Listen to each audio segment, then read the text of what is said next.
नमस्कार। करको कहर कठोर सरकार यो विशेष प्रस्तुतिमा स्वागत छ। म विष्णु बसौला। नेपालको मात्रै होइन, विश्वभरिको अर्थतन्त्र अहिले सङ्कट उन्मुख भइरहेको छ। व्यापारमा सङ्कुचन छ र विश्व बैंकको पछिल्लो तथ्याङ्क अनुसार विश्वभरि 82 ट्रिलियन डलर बराबरको क्षति भएको छ। नेपालमा पनि खर्बौं बराबरको क्षति भएको विभिन्न तथ्य सार्वजनिक भइरहेको छ र 2.5 महिनाभन्दा लामो समयदेखि नेपाल बन्दाबन्दीको अवस्थामा छ। र यही समयमा सरकारले व्यवसायलाई कर तिर्नका लागि ताकेता गरेपछि व्यवसाय सडकमा उत्रिएको अवस्था छ र सरकारको विरोधमा उनीहरूले विज्ञप्ति निकालेका छन् र विभिन्न तरिकाबाट सरकारको ध्यानाकर्षण गराइरहेका छन् र विरोध जनाइरहेका छन्। हामीले विभिन्न क्षेत्रका व्यवसायी र व्यवसायका छाता सङ्गठनसँग सम्बद्ध व्यक्तिहरूसँग संवाद गरिरहेका छौँ। हामीसँग अहिले चितवन उद्योग सङ्घका अध्यक्ष राजु पौडेल संवादको लागि सम्पर्कमा रहनु भएको छ। यहाँलाई स्वागत छ। हजुर, धन्यवाद, नमस्कार। अब देशभरिको अर्थतन्त्र धराशायी बनिरहेको अवस्थामा चितवन क्षेत्रका उद्योगी व्यवसायको अवस्था कस्तो छ? चितवन क्षेत्रका उद्योगी व्यवसायको अहिले ठ्याक्कै भन्नुपर्दा 20 देखि 30% उद्योग। राजु पौडेल हामीसँग सम्पर्कमा रहनु भएको छ। चितवन उद्योग सङ्घका अध्यक्ष रहनु भएको छ उहाँसँग हामी त्यहाँको अवस्थाको विषयमा संवाद गर्नका लागि प्रयत्न गरिरहेका छौँ र उहाँसँग प्राविधिक परीक्षणको काम भइरहेको छ। नेपालमा अहिले विभिन्न तहबाट सरकारले ताकेता गर्न थालेपछि व्यवसायी असन्तुष्ट बन्दै आएका छन्। बजेट भाषणसम्म व्यवसायको प्रतीक्षा थियो र सरकारसँग निकै ठुलो अपेक्षा थियो, तर सरकारले व्यवसायको अपेक्षा अनुसारको नीति कार्यक्रम र बजेट नल्याएपछि व्यवसायी असन्तुष्ट बन्दै आएका थिए र बन्दाबन्दीकै क्रममा सरकारले कर तिर्नका लागि ताकेता गरेपछि व्यवसायको चौतर्फी विरोध भयो र सर्वत्र विरोध भएपछि सरकारले 7 गते भित्र कर तिर्ने गरी निर्देशिका जारी गरेको छ र व्यवसायीलाई ताकेता गरेको छ। तर यो महिनाको अन्तिमसम्म तय गरिएको लकडाउनको अवधि कहिलेसम्म रहन्छ भन्न सकिने अवस्था छैन। व्यवसाय यति बेला समस्यामा परेका छन्।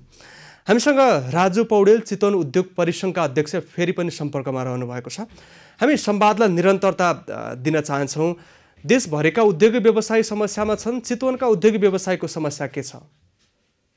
हजुर, चितवनको अहिलेको कन्टेक्स्टमा हेर्नुभयो भने 20 देखि 30% उद्योगहरू चलिरहेका छन्। आफ्नो क्षमताको 20 देखि 30% क्षमतामा चलिरहेका छन्। र अहिलेको जुन सरकारले घोषणा गरेको 44 वटा उद्योगहरू मध्ये चलिरहेका छन् र केही उद्योगहरू जुन आफ्नै कम्पाउन्डभित्रै कामदारहरू रहेका छन् भने त्यस्ता उद्योगहरू चलेका छन्। बाहिरबाट कामदारहरू लिएर आएर उद्योग चलाउने काम भएको छैन र व्यवसायको हकमा सरकारले तोके बाहेकका व्यवसायहरू कहिलेकाहीँ इमर्जेन्सी पर्दा रिक्वेस्ट गरेर खोलेको बाहेक समग्रमा भन्नुपर्दा 80% यी क्षेत्रको एक्टिभिटिजहरू ठप्प छ। 44 प्रकारका उद्योग सञ्चालन भइरहँदा कति प्रतिशत उत्पादन भएको छ अहिले? ती उद्योगहरूको पनि 20 देखि 30% मात्रै उत्पादन भएको छ। किन भन्दाखेरि बाहिरबाट एउटै जिल्लामा भए पनि बाहिरबाट लिएर आउनुपर्ने, त्यसको लागि मुभमेन्टको लागि यहाँ हामीलाई अनुमति प्राप्त भएको छैन। त्यसकारणले गर्दा वरिपरिकै एउटा दुईटा वडाहरूको मात्रै कामदारहरू र केही अफिसियल कामहरू बाहेक अरू नभएको कारणले 20 देखि 30% मात्रै उद्योगको क्षमता अनुसार चलिरहेको छ। अहिले पछिल्लो समय नेपालमा कोरोना सङ्क्रमितको सङ्ख्या दिनानुदिन बढ्दै गइरहेको छ। अब चितवनमा पनि अहिले लकडाउनको प्रभाव परिरहेको छ र यही समयमा सरकारले कर तिर्नका लागि लगातार ताकेता गरिरहेको छ। यो अवस्थालाई यहाँले कसरी लिनुभएको छ? हामीले प्रेस विज्ञप्ति पनि जारी गर्यौँ र संसारमै कहीँ नभएको एउटा व्यवस्था जस्तो हाम्रो सरकारले गरेको छ। संसारका प्र्याक्टिसहरू अहिले भइरहेको प्र्याक्टिस यदि हामीले अमेरिका, युरोप लगायत अन्य देशहरू र इभन इन्डियाको हामीले हेऱ्यौँ भने पनि अहिले व्यवसाय बन्द भएको अवस्थामा कर तिर्नुहोस् भनिरहेको छैन एकातर्फ भने, अर्कोतर्फ व्यवसायहरूलाई अलिकति लकडाउनलाई खुकुलो गरेर व्यवसाय चलाउने वातावरण सिर्जना गर्नुपर्ने ठाउँमा हामीले बारम्बार अनुरोध गर्दाखेरि पनि लकडाउनलाई चाहिँ कति पनि खुकुलो गर्न नचाहने, तर त्यो कर चाहिँ तपाईँले तिर्नुपर्छ भनेर भन्ने भनेको यो चाहिँ अहिले दिउँसै रात पार्ने काम भइरहेको छ सरकारले। त्यसकारण हामीले विरोध गरेका छौँ। यो हामी तिर्न सक्दैनौँ, कहाँबाट ल्याउन सकिन्छ? हामीसँग त्यो पैसा यतिकै ब्याङ्कमा, व्यवसायको पैसा ब्याङ्कमा यतिकै जम्मा भएर बस्ने त होइन। त्यो त एभ्री टाइम रोटेसनमा चलिरहेको हुन्छ। व्यवसाय नै ठप्प छ त कहाँबाट पैसा तिर्न सक्छ? तिर्नै नसकिने यहाँहरूको भनाइ हो कि सरकारले केही सहुलियत दिनुपर्छ, चलेका व्यवसायको मात्रै कर उठाउने गरी रणनीति लिनुपर्छ भन्ने खालको यहाँहरूको भनाइ हो? सरकारले जुनसुकै पनि नीति बनाउँदाखेरि निजी क्षेत्र र सरकार भनेको एकै सिक्काका दुई पाटा भनेर हामी भनिरहेका छौँ। निजी क्षेत्रले भने निजी क्षेत्रसँग कम्तीमा सल्लाह गरेर यी व्यवसायहरूको यसरी चाहिँ कर उठाउन सकिन्छ, भ्याटको कुरामा यो हो, इन्कम ट्याक्सको विषयमा यो हो भनेर कम्तीमा सरकारले छलफल गरेर गरेको भए व्यवसायीहरूलाई चाहिँ तपाईँहरूको चाहिँ यो तिर्ने क्षेत्रमा पर्यो, तपाईँहरूको यो नतिर्ने क्षेत्रमा पर्यो, यो चाहिँ तपाईँहरूले सुविधा पाउनु भएको छ, यो चाहिँ पाउनु भएको छैन भनेर त्यो डिक्लेरेसन भएको भए राम्रो हुन्थ्यो। र अझै पनि सरकारसँग समय छ, निजी क्षेत्रका छात्र सङ्गठनहरूलाई बोलाएर छलफल गरेर यसको समाधानको बाटो निकाल्न सकिन्छ। र जुन अलिकति छुटका कुराहरू पनि भनेका छौँ, तिर्न सक्नेहरूलाई बरु छुटको व्यवस्था गरौँ, तिर्न नसक्नेलाई लकडाउन खुलेपछि हामीले भनेका छौँ 3 महिना भनेका छौँ, 3 महिना पछि तिर्ने। तर यदि सरकारले केही हामीलाई चाहिँ सब्सिडीका प्याकेजहरू जुन घोषणा गरिएको छ कागजमा, तिनीहरूलाई स्ट्रक्चरल रिफर्म गरेर चाहिँ तुरुन्तै ल्याउने र त्यो रकम पनि अहिले भनिएको 1 खर्बबाट 2 खर्ब पुर्याउने, होटल लाइनको 50 अरबबाट 1 खर्ब पुर्याउने हो भने व्यवसायहरूले लकडाउन खोलेको त्यो स्ट्रक्चरल रिफर्म सहितको फ्यासिलिटिजहरू प्रयोग गरेर व्यवसायले अलि चाँडै चाहिँ कर तिर्न सक्ने सम्भावना देख्छु। चितवनमा 44 प्रकारका उद्योगहरू चलिरहेका छन्, केही त उत्पादन पनि भइरहेको छ। उनीहरूको प्रतिक्रिया के छ सरकारको पछिल्लो निर्णयप्रति? व्यवसायीहरू एकदमै आक्रोशित हुनुहुन्छ। यो सरकारले कस्तो यो चाहिँ आँखा देख्न सकेन।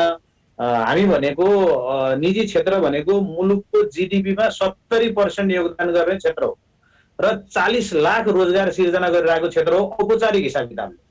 औपचारिक हिसाब किताबले डाटा सहित भन्दाखेरि 40, कुनै डाटाले 40 हुन्छ, कुनैले 44 भनिरहेको छ भने अनौपचारिक भन्नुहुन्छ भने टोटलमा 70 लाख रोजगार सिर्जना गरेको निजी क्षेत्र र 70% जिडिपीमा कन्ट्रिब्युसन भएको यो क्षेत्रलाई यसरी चाहिँ यो सरकारबाट माथिबाट तल थोपरिएको यो चाहिँ जुन कर नीति छ, व्यवसायीहरू आक्रोशित हुनुहुन्छ र व्यवसायीहरू भन्दै हुनुहुन्छ यो हामी सरकारको विरुद्धमा नारा जुलुसै लाउनु पर्ने भयो भन्नुभएको छ। हामी नेतृत्वमा बसेका चाहिँ निजी क्षेत्रका साथीहरूले चाहिँ हामी पर्खिनुहोस्, अझ धैर्य गरौँ, सरकार चाहिँ लबी नै गर्ने हो। अहिले हामीले त्यो सुहाउँदैन पनि, केही समयलाई हामी धैर्य गरौँ र सरकारसँग सकेसम्म अनुरोध गरौँ, नभएपछि अन्तिम विकल्प त त्यही नै हो। अहिले विभिन्न ठाउँमा व्यक्तिहरू सडकमै उत्रिएको पनि अवस्था छ। यहाँहरूले विभिन्न प्रकारको असन्तुष्टिको आवाजहरू चर्को बनाउँदै आउनु भएको छ। तर पनि यहाँहरूको बिचको जो छाता सङ्गठनहरू बिचमै एकमत देखिँदैन। उद्योग वाणिज्य महासङ्घ भनिरहेको छ कर तिर्ने विषयमा हामी सकारात्मक छौँ र कर तिर्नका लागि हामी प्रक्रियामा जान्छौँ, सरकारको पछिल्लो निर्णय स्वागतयोग्य छ भनिरहँदा यहाँहरू तल्लो तहबाट फेरि विरोध भइरहेको छ। किन एकमत छैन? यस्तो छ, अब मान्छेको हेर्ने दृष्टिकोण अलग अलग हुन सक्छन् होइन। अब हाम्रो नेपाल उद्योग परिसङ्घ हाम्रो छाता सङ्गठन छ। नेपाल उद्योग परिसङ्घले अहिले हामीले कर तिर्न सक्ने वातावरण हाम्रो छैन भनेर भनिसक्नु भएको छ र केही व्यक्तिगत हिसाब किताबले साथीहरू कसैको बुझाइमा फरक भएको हुन सक्छ। हामीले पनि भनिरहेका छौँ सरकारले यी व्यवसायको विषयमा यसरी डिक्लेयर गरेर फलान व्यवसायको, यसरी चलेका व्यवसायको यो चिज चाहिँ तिर्ने हो र यसमा चाहिँ हामीले यो फेसिलिटी दिएका छौँ, यो सब्सिडी दिन्छौँ भनेर भन्यो भने हामी पनि सकारात्मक छौँ। तर 16 डोलो हिसाब किताबले तपाईँहरू कर तिर्न आउनुहोस्, 25 गते आन्तरिक राष्ट्रिय कार्यालयको प्रमुखजीलाई हिजो मैले फोन गरेँ। उहाँलाई फोन गर्दाखेरि तपाईँ के कार्यालय खुलेको छ त भन्दा हाम्रो केही पनि खुलेको छैन भन्नु। अनि तपाईँहरू के गर्नुभएको छ त, उता त निर्देशन आएको छ, के गर्न खोज्नु भएको भनेको हामी पनि उहाँबाट के आउँछ अनि त्यसकै निर्देशनको पर्खाइमा छौँ, ठ्याक्कै यही भन्ने कुरो छैन भन्नु। ल स्ट्रक्चरल्ली यति चाहिँ अन्यलता उहाँहरूले तिर्नु भएको छ। उहाँ नीतिमा चाहिँ के भन्नुहुन्छ भन्दाखेरि कर तिर्नु पर्यो भन्नुहुन्छ। यो त साह्रै विरोधाभासपूर्ण, उद्योग व्यवसायको भन्दा पनि सरकारकै विरोधाभासपूर्ण कुरा हो। अब यहाँले भनिरहनु भएको छ 70% जिडिपीमा योगदान छ, 40 देखि 70 लाख व्यक्तिलाई रोजगार दिइरहेको क्षेत्र हो।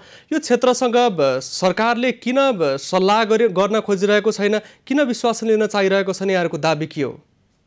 हामी यो अचम्ममा परिरहेका छौँ उद्योग व्यवसायीहरू र सरकारले कहिलेकाहीँ यो धर्म निभाउने नाममा मात्रै डिस्कसनमा निजी क्षेत्रलाई बोलाउने र आफै सबै कुराको विज्ञ आफै भन्ने सरकार, जसलाई एक्ज्याक्टली प्र्याक्टिकल्ली के समस्या पर्छ भन्ने कुरो चाहिँ जसले अनुभव गरेकै छैन। कमसेकम अनुभव सेयर गरेर नीति बनाएको हो मान्छौँ, हाम्रो सरकार हो, सरकारले भनेको कुरालाई हामीले मान्नुपर्छ। तर जुन कुरो मान्नै सकिँदैन, केही उपाय नै छैन भने कसरी मान्ने? सरकारले त्यो नजरअन्दाज गरेर आएको छ उद्योग व्यवसायको मर्कालाई। किन भन्दा प्र्याक्टिकल्ली उहाँहरूले फेसै गर्नु भएको छैन। म चाहिँ नेताज्यूहरूलाई सम्मानका साथ अनुरोध गर्न चाहन्छु, कृपया यहाँहरूले पनि उद्योग र व्यवसाय एउटा दुईटा भने पनि कतै गर्नुहोस्। अनि यहाँहरूले दिनानुदिन चाहिँ ब्याङ्कको ब्याज बढिरहेको कुरा, दिनानुदिन कर्मचारीहरूलाई तलब खुवाउनु परिरहेको कुरा, यी सबै कुराहरू जब यहाँहरूले अनुरोध गर्नुहुन्छ अनि त्यतिखेर थाहा पाउनुहुन्छ। र म यो एभेन्यूज टेलिभिजनको यो पपुलर टिभी मार्फत के यहाँहरू चुनौती पनि दिन चाहन्छन्, ल कोही नेतागण, कोही चाहिँ ब्युरोक्रेटहरू चाहिँ रिटायर मान्नुहोस्, एउटा रिटायर लाइफ लिएर चाहिँ उद्योगहरू खोल्नुहोस् त, हेरौँ त। हामी चुनौती दिन चाहन्छौँ, आउनुहोस्। अब लामो समयदेखि मुलुक लकडाउनको अवस्थामा छ। लकडाउनको मोडालिटी तय भइसकेको छैन। पछिल्लो समय कोरोना सङ्क्रमितको सङ्ख्या बढ्दै गएको छ। उद्योग व्यवसाय बन्द छ। कर तिर्नका लागि ताकेता भइरहेको छ। अब यहाँहरूको यो मौन खालको अवस्था र त्यसपछि व्यवसाय सञ्चालन गर्नका लागि सरकारको ताकेता, एकातर्फ यहाँहरूलाई बैङ्किङ क्षेत्रदेखि हरेक तर्फबाट दबाब, अब कति समयसम्म यहाँहरू थेगेर बस्न सक्नुहुन्छ? अब अहिलेको हाम्रो योजना भनेको, अहिले हामी कर तिर्ने पक्षमा पनि छैनौँ, हामी तिर्दैनौँ। सरकारसँग हामी अनुरोध गरिरहेका छौँ, हामी छलफलमा बसौँ र के निकास निस्किन सक्छ त्यो गरौँ भन्दाका छौँ। र यदि त्यो पनि उहाँहरूले सुन्नु भएन भने हामी सबै उद्योगी व्यवसायी हामी आन्दोलनमा जानुभन्दा अरू विकल्प हुँदैन। केही समय हामी धैर्य गरिरहेको छौँ। अब विभिन्न मोडालिटीको विषयमा पनि छलफल भएको खबरहरू आइरहेको छ अनौपचारिक तरिकाले। यहाँहरूको अपेक्षा के छ सरकारसँग? हामीले सरकारसँग, मैले अघि नै भने, हामीले स्ट्रक्चरल रिफर्म जुन अहिले चाहिँ 1 खर्बको प्याकेज छुट्याएको छ, भूकम्पपछि पनि त्यो प्याकेज ल्याइएको थियो र केही उद्योगहरूले, त्यो व्यवसायहरूले चाहिँ त्यो इन्टरटेन गरेको अवस्था थियो 60 अर्बको। तर यो 60 अर्बमा 40 अर्ब थप्दैमा कहाँबाट चाहिँ यो पुरै हाम्रो उद्योगी व्यवसायीहरूले चाहिँ त्यो रिफाइनेन्सको सुविधा पाउनुहुन्छ? म यहाँलाई सानो इक्जाम्पल दिउँ। चितवनमा 2 खर्बभन्दा बढीको लगानी छ। 2 खर्बलाई यहाँले यदि 5% सब्सिडी दिनुभयो भने चितवन जस्तो जिल्लामा मात्रै 10 करोड रुपियाँ चाहिँ तुरुन्तै सरकारले इन्जेक्ट गर्नुपर्ने हुन्छ इन्ट्रेस्टको लागि मात्रै। भने अब यतापट्टि अब त्यस्तै जिल्ला, अरू जिल्लाहरूमा सबै जानुभयो भने 1 खरोड रुपियाँ त 10वटा जिल्लामा सकियो। चितवन जिल्ला जस्तै अरू नहोला। यिनीहरू एभरेज 5 करोडको हिसाब किताबले मात्रै यहाँले हिसाब गर्नुभयो भने पनि कम्तीमा पनि 2 खर्बले केही राहत मात्रै मिल्छ यदि ती कुराहरूमा स्ट्रक्चरल्ली उहाँहरू छिटोभन्दा छिटो पाइपलाइनमा आएर लोन पनि दिने र यो इन्ट्रेस्टमा पनि अलिकति सब्सिडाइज गर्नुभयो भने उद्योगी व्यवसायीहरू सबै सकारात्मक भएर ल ठिक छ नि त, हामी 1-1.5 महिनाको हामीले त अहिलेसम्म त सहिसक्यौँ 3 महिनाको करिबको, हामी अरू 1-2 महिनाको सहेर भए पनि हामी यो तिर्नुपर्ने कुरो, सरकारलाई धान्न पर्ने कुरो, हाम्रो चाहिँ जुन फेरि लोन थपेर बरु सरकारलाई हामी तिर्छौँ, तर त्यसमा तपाईँहरू पनि सब्सिडी सहित आउनु पर्यो र उद्योग व्यवसाय खुल्ने वातावरण सिर्जना गर्नु पर्यो। जसरी तपाईँ अहिले ब्याङ्कमा गएर पैसा लिँदा, खाद्यान्न पसलमा गएर खाद्यान्न किन्दा यहाँले डिस्टेन्स मेन्टेन गर्नुहुन्छ, सेफ्टी मेजर अपनाउनुहुन्छ, मास्क लगाएर जानुहुन्छ अनि सेनिटाइजर प्रयोग गर्नुहुन्छ भने जस्तै उद्योगहरूमा जाँदाखेरि पनि यदि उद्योगहरूमा डिस्टेन्स मेन्टेन भएको छ, मास्क लगाउनु भएको छ र सेनिटाइजरहरू प्रयोग गर्नु भएको छ भने ती उद्योगहरू 44वटा उद्योग मात्रै होइन अरू सबै उद्योगहरू चल्न दिनुपर्छ र कामदारलाई आउने जाने गर्न दिनुपर्छ।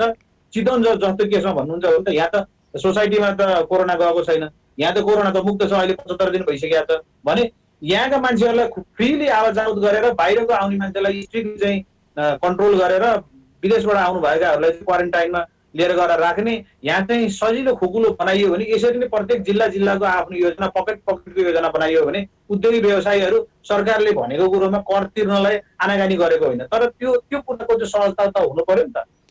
हुन्छ, यहाँलाई समय र संवादको लागि धन्यवाद दिन चाहन्छु। हस्, यहाँहरूलाई पनि धेरै धेरै धन्यवाद। यहाँहरूले हाम्रो उद्योगीको भावना, यो देश अब उद्योगले बनाउनुपर्छ, आत्मनिर्भर बन्नुपर्छ, देशमै उत्पादन गर्नुपर्छ, देशमै हाम्रा उद्योगका उत्पादनहरू देशभित्र जुन कन्जम्सन गर्नुपर्छ भन्ने जुन भावनाको लागि यहाँले यो समय र यो हामीलाई परेको दुःख बाँडिदिने र सरकारसँग पुर्याइदिने जुन काम गर्नुभयो, एभरेज टेलिभिजनलाई धेरै धेरै आभार एवं धन्यवाद।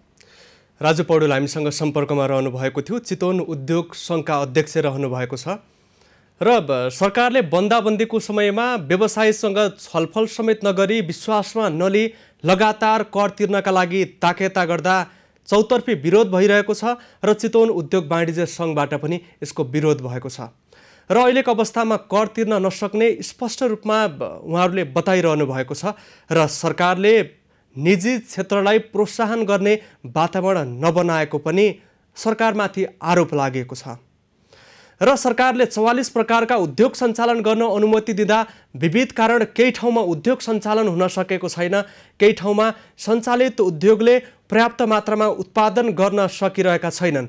उत्पादनलाई बजारसम्म पुर्याउनका लागि पनि कठिनाई बढ्दो छ र अहिलेको अवस्थामा र यो आर्थिक सङ्कटको अवस्थामा, अर्थतन्त्र डगमगाएको अवस्थामा उत्पादन गर्नु पूर्व क्रेताको इन्ट्रेस्ट, क्रेताको इच्छा, उत्पादन बजारसम्म पुर्याउनका लागि बजारको माग, आवश्यकता लगायतका विषयमा पनि अध्ययन गर्न आवश्यक देखिएको छ र अहिले सङ्कटको अवस्थामा व्यक्तिहरूको क्रय शक्ति कमजोर भएको छ। उत्पादनका साधनहरू अहिले जुटाउनका लागि कठिनाई भइरहेको छ र अहिले उद्योगभित्र काम गर्ने वातावरण बनाउनका लागि सरकारले स्पष्ट तरिकाको निर्देशन पनि जारी गरिसकेको छैन। आवश्यक तरिकाले काम गराउने गरी सरकारले तयारी गरेको बताइरहेको छ, तर आवश्यक तरिकाले काम गराउनका लागि पनि व्यवसायले सम्भव नभएको बताइरहेका छन् र साना मझौला उद्योगमा अझ बढी जटिलता देखिएको छ र ठुला उद्योगको उत्पादन पनि ठप्प भएको छ। 2.5 महिनाभन्दा लामो समयदेखि मुलुक बन्दाबन्दीको अवस्थामा रहँदा सरकारले उचित निकास निकाल्न नसकेको व्यवसायले बताइरहेका छन् र अर्थतन्त्र धराशायी बन्दै गइरहेको छ। धेरै व्यक्तिहरूको रोजगार कटौती भएको छ। ऋण लिएर व्यवसाय सञ्चालन गरेका व्यक्तिलाई बैंकबाट लगातार किस्ता बुझाउनका लागि ताकेता भइरहेको छ। साना व्यवसायीलाई सटर भाडा लगायतका भाडा तिर्नका लागि कठिनाई भइरहेको छ। पर्यटन उद्योग धराशायी बन्दा उद्योग क्षेत्रमा अझ बढी जटिलता उत्पन्न भएको छ। नेपाल सरकारले 2020लाई भ्रमण वर्षको रूपमा अघि सारेपछि होटल क्षेत्रमा लगानी गर्नका लागि व्यवसायी निकै नै उत्साही बनेका थिए, तर लकडाउन पछि देशमा एक ठाउँबाट अर्को ठाउँमा जानका लागि र घरबाट बाहिर निस्किने समेत वातावरण नबनिरहेको अवस्थामा पर्यटक लक्षित गरी खोलिएका होटल, पर्यटक लक्षित व्यवसाय र पर्यटक लक्षित उद्योग धन्दामा सबैभन्दा धेरै प्रभाव परेको छ। अहिले खाद्यान्न, औषधि, साबुन उत्पादन लगायतका केही अत्यावश्यक सरकारले भनेका ठाउँबाट उत्पादन हुन थालेको र बजारमा पुगेको भए पनि अन्य ठाउँको अवस्था सामान्य छैन। हामीसँग यति बेला संवादको लागि तुलसीपुर उद्योग वाणिज्य सङ्घका अध्यक्ष वीरबहादुर राउत सम्पर्कमा रहनु भएको छ। यहाँलाई स्वागत छ। धन्यवाद। यो बन्दाबन्दीको अवस्थामा सरकारले व्यवसायलाई कर तिर्नका लागि ताकेता गरिरहेको छ। पछिल्लो समय थपेर 7 गतेसम्म पुर्याएको छ, असारको 7 गतेसम्म। यो समयभित्र कर तिर्न सकिने सम्भावना छ? वास्तवमा अहिले हाम्रो सामान्य चाहिँ कोभिड-19 को जुन एउटा महामारीको प्रकोप छ त्यसको प्रत्यक्ष प्रभाव चाहिँ उद्योगी व्यवसायहरूलाई परिरहेकै सन्दर्भमा सरकारले जुन प्रकारले 25 गते यही जेठ 25 गतेभित्र भ्याटको रकम दाखिला गर्ने र 32 गते असारको जेठको लास्ट सातामा करको कुराहरू जम्मा गर्ने भन्ने कुरा आयो। त्यसलाई महासङ्घको FNCCI को प्रयास बावजुद पछि चाहिँ असार 7 गते भन्ने कुरा आएको छ। यो वास्तवमा पर्याप्त समय होइन, किनभने एउटा हामीले कल्पना पनि नगरेको, हामी सबै आम दाजुभाइ दिदीबहिनीहरूले चाहिँ कल्पना नगरेको एउटा महामारीको प्रकोप हामी सामु चुनौतीको रूपमा अहिले पनि खडा छ। सङ्क्रमितहरूको सङ्ख्या दिन प्रतिदिन बढिरहेको छ। मान्छे निर्धक्क भएर बाहिर हिँड्न सक्ने वातावरण छैन। बैंकको वित्तीय संस्थाहरू आलो पालोको हिसाबले सञ्चालन भएको अवस्था छ। यो अवस्थामा सरकारले चाहिँ अब यो 7 दिन असार 7 गतेभित्र चाहिँ सम्पूर्ण करहरू चाहिँ दाखिला गरिसक्नु पर्ने भन्ने खालको जुन आएको छ, यो समय पर्याप्त होइन। पर्याप्त किन होइन भनेपछि हामी विगत लामो समयदेखि, मलाई लाग्छ आज 72-73 दिनदेखि हामी पूर्ण रूपमा लकडाउनमा छौँ होइन। हामीले चाहिँ जुन हिसाबले आफ्नो व्यापार व्यवसायहरू सञ्चालन गर्न खोजेका थियौँ त्यो अनुरूप सञ्चालन पनि भएको छैन। त्यो सन्दर्भमा हामीले चाहिँ वास्तवमा अहिले यावत जिल्ला नगरका समस्याहरू जुन प्रकारले चाहिँ हामीले व्यतीत गरिरहेका छौँ, भोगिरहेका छौँ। यहाँहरू के चाहनुहुन्छ? सरकारसँग यहाँहरूको चाहना के हो र कति समय सरकारले थप दिएको अवस्थामा, कस्तो प्रकारको व्यवस्था सिर्जना भएको अवस्थामा कहिलेसम्म कर तिर्न सकिने सम्भावना छ?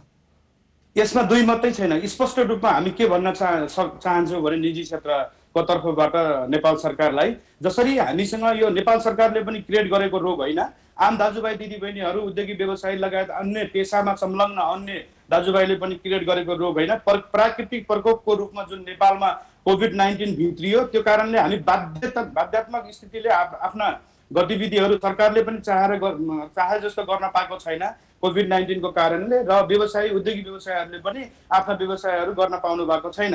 हामी के भन्छौँ भने ट्रेसिङको दायरा बढाउँ हैन, हामी चेक जाँचको दायरा बढाउँ। एटलिस्ट हामीले चाहिँ कोभिड-19 लाई परास्त गर्ने समय आयो भने, अब यति उति भन्ने कुरा छैन, यो कति चल्ने भने सरकारमा पनि अन्यलता छ, आम दाजुभाइ दिदीबहिनी लगायत उद्योगी व्यवसायमा पनि अन्यलता छाएको छ। यो कति चल्ने, कोभिड-19 को प्रकोप कति चल्ने भन्ने कुरा निश्चित छैन। त्यो कारणले गर्दाखेरि दुई लाइनमा भन्नुपर्दा के छ भने उद्योगी व्यवसायहरूले कोभिड-19 को अन्त्य भएको लकडाउनको पूर्ण रूपमा चाहिँ लकडाउन चाहिँ नगरेर आफ्ना गतिविधिहरू अगाडि बढाउने अवस्था आयो भने उद्योगी व्यवसायहरू स्वतः स्फूर्त रूपले चाहिँ कर तिर्न लालायित छन्। कर तिरेकै हो हिजो पनि। अब यो कर तिर्ने कुरामा मलाई लाग्छ उद्योगी व्यवसायहरूले एक आध अप्सन त जहाँ पनि हुन्छ, तर मलाई लाग्छ 99% उद्योगी व्यवसायहरू कर तिर्नतिर इच्छुक छन्, उत्साहित पनि छन्। हिजोको त्यो उदाहरणहरूले पनि बताउँछ निजी क्षेत्रहरूको जुन।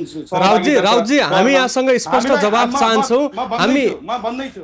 म भन्दैछु मेरो कुरा तपाईँले सुनिदिनु पर्यो। म के भन्दैछु भने कोभिड-19 को अन्त्य, लकडाउनको अन्त्य पश्चात हामीले चाहिँ एटलिस्ट 45 डेज हैन, 30 दिनभित्र चाहिँ हामीले चाहिँ सौहार्दपूर्ण वातावरणमा आफ्ना गतिविधिहरू सञ्चालन भयो भने कर तिर्न हामी चाहिँ एकदम सरल तरिकाले कर तिर्न पर्छ भन्ने उद्योगी व्यवसायको निजी क्षेत्रको महासङ्घको पनि त्यही एउटा आधिकारिक धारणा आएको छ। अहिले देश संहितामा गइसकेपछि 7वटा प्रदेशमा नेपाल उद्योग वाणिज्य महासङ्घका प्रदेश स्तरीय कार्यालय। राउजी, मैले यहाँलाई रोकेर थप स्पष्ट हुन चाहे। नेपाल सरकारले परीक्षणको दायरा बढाउन सकेको छैन। भर्खरै मात्र केही दिन अगाडि नयाँ रेकर्ड कायम भइरहेको छ, सङ्क्रमितको हरेक दिन थपिँदै गएको अवस्था छ। र यो अवस्थामा सरकारले लकडाउनको मोडालिटी पनि तयार गर्न सकेको छैन। लकडाउन पूर्ण रूपमा कहिलेबाट खुल्छ भन्ने विषय त अझ अनिश्चित छ। यो अवस्थामा यहाँहरूबाट सरकारसँग यहाँहरूको अपेक्षा के छ? अब लकडाउन भइरहेको अवस्थामा पनि व्यवसाय सञ्चालन गर्ने गरी यहाँहरूलाई कस्तो खालको सरकारको सहयोग आवश्यक छ? यहाँहरू जस्तै मिडियामा हिजो पनि देख्नुभयो होला, बालुवा कारको बैठक टाइम फिस भन्ने शीर्षकमा चाहिँ थुप्रै मिडियाहरू अनलाइनहरूले के अरे पोस्ट गर्नु भएको छ हैन। हामी स्पष्ट रूपमा के भन्छौँ भने लकडाउनको मोडालिटी एटलिस्ट त्यो एउटा अभिभावकको नाताले सरकारले चाहिँ तय गर्नुपर्छ। सामाजिक दूरी कायम राख्ने यसको अचूक औषधि हो कोभिड-19 को हैन। अब त्यो कारणले गर्दाखेरि यी सब यो औषधिका रूपमा जुन किसिमका चाहिँ उहरू आएको छ त्यसलाई अक्षरशः पालना गरेर औद्योगिक व्यवसायहरूले आफ्ना उद्योग व्यवसायहरू चाहिँ अगाडि बढाउन पाउनुपर्छ, गर्न पाउनुपर्छ। र सरकारले पनि एउटा अभिभावकको नाताले सरकारले एउटा चाहिँ उचित मापदण्ड ल्याएर यो मापदण्डभित्र बसेर चाहिँ उद्योगी व्यवसायहरूले व्यापार व्यवसाय गर्न पाउनुपर्छ भन्ने खालको एउटा ठोस निर्णय आउनुपर्छ। त्यो आम दाजुभाइ दिदीबहिनी नेपाली जनतालाई प्रत्याभूति हुने खालको चाहिँ ल्याउनुपर्छ। उचित मापदण्ड भनेको चाहिँ के हो? र सरकारले अब विभिन्न किसिमको सरकार अन्यलमा रहिरहँदा व्यवसायहरू, यहाँहरू जस्ता व्यवसायी, यहाँहरू जस्ता छाता सङ्गठनका प्रतिनिधि पनि कता न कता अन्यलमा भएको महसुस भइरहेको छ। यहाँहरू व्यवसाय सञ्चालन गर्नका लागि तयार हुनुहुन्छ? मनस्थिति छ त्यो खालको? हामी तयार छौँ। सामाजिक दूरी कायम राखेर हाम्रा उद्योग व्यवसायहरू निरन्तरता दिनको लागि हामी तयार छौँ। त्यो महासङ्घको आधिकारिक धारणा पनि आइसकेको छ। उचित मापदण्ड भनेको तपाईँहरूलाई म एउटा कुरा अलिकति विगततिर जान चाहेँ। अस्ति चाहिँ 42 प्रकारका उद्योगहरू निरन्तर रूपमा सञ्चालन गर्ने भन्ने खालको कुरा आयो नेपाल सरकारबाट। तत्पश्चात त्यो उद्योगहरू सञ्चालन गर्ने वातावरणको चाहिँ सिर्जना गरिदिनु भएन। नेपाल सरकारको जो सम्बन्धित जुन चाहिँ आफ्नो सम्हालेर बस्नुभएको छ उहाँहरूले गरिदिनु भएन। मलाई लाग्छ 42वटा उद्योग को क्याटेगोराइज गरेर जुन प्रकारको एउटा न्युज आयो, ती उद्योगहरूलाई सञ्चालन गर्ने वातावरण गर्ने जिम्मेवारी चाहिँ सरकारको हो। त्यो कारणले गर्दाखेरि करको कुरामा सरकारले चाहिँ एकदम ढुक्क भयो हुन्छ। निजी क्षेत्रले कर तिर्ने सवालमा वातावरण बन्ने बित्तिकै जस्तो कोभिड-19 को आज तपाईलाई म एउटा उदाहरण दिइहालु। आज 25 गतेसम्म मात्रै म्याद थियो, अब यो म्याद थपेर 7 गतेसम्म भएको छ। 7 गतेसम्म पनि स्थानीय सरकारले चाहिँ स्थानीय प्रशासनले चाहिँ मान्छेलाई निर्वाध तरिकाले चाहिँ हिडुल गर्ने अवस्था छैन यहाँ, किनभने एउटा कोभिड-19 को चुनौती छ। अर्को चाहिँ के छ भने सरकारले संघीय सरकारले एउटा डिसिजन गर्ने, प्रदेश सरकारले एउटा डिसिजन गर्ने र हामी जिल्ला नगरमा बस्ने उद्योगी व्यवसाय भावनाले जिल्ला नगर र स्थानीय सरकारहरूले चाहिँ एउटा प्रकारको डिसिजन गर्ने। ठोस आदि मैले अघि तपाईलाई भन्न खोजेको कुरा आधिकारिक ठोस डिसिजन चाहिँ संघीय सरकारले गर्नै पर्छ। अवस्था हेरेर तपाईको रेड, येलो र ग्रीन एउटा क्याटेगोराइज गर्दै र अब अन्तिममा संक्षेपमा यहाँहरुको मनस्थिति उद्योग व्यवसाय सञ्चालन गर्नका लागि तयार भएको बुझियो। हामी कार्यक्रमको करिब अन्त्यमा छौं। सरकारले आवश्यक तरिकाले उद्योग सञ्चालन गर्नका लागि मोडालिटी तय गरेर यहाँहरुसँग आग्रह गर्यो भने यहाँहरु कति तयार हुनुहुन्छ? हामी तयार छौं किनभने यसको अचूक औषधि म तपाईलाई फेरि स्मरण गराउन चाहौं। विभिन्न मिडियाबाट सरकारको पक्षबाट पनि यसको अचूक राष्ट्रिय अन्तर्राष्ट्रिय स्तरमा हेर्दा पनि यसको अचूक औषधि भनेको कोभिड-19 को अचूक औषधि सोशल डिस्टेन्स कायम राख्ने हैन यावत कुराहरु छ। यसलाई हामी ब्यालेन्स गरेर यसलाई मेन्टेनेन्स गरेर उद्योगी व्यवसायहरूले उद्योग व्यवसाय गर्न पाउनु पर्छ।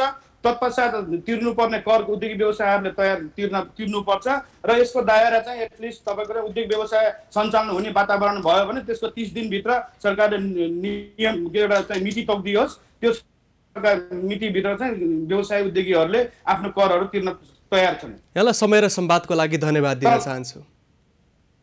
यहाँहरूलाई पनि धन्यवाद। हामीसँग वीरबहादुर राउत सम्पर्कमा रहनु भएको थियो, तुलसीपुर उद्योग वाणिज्य संघका अध्यक्ष।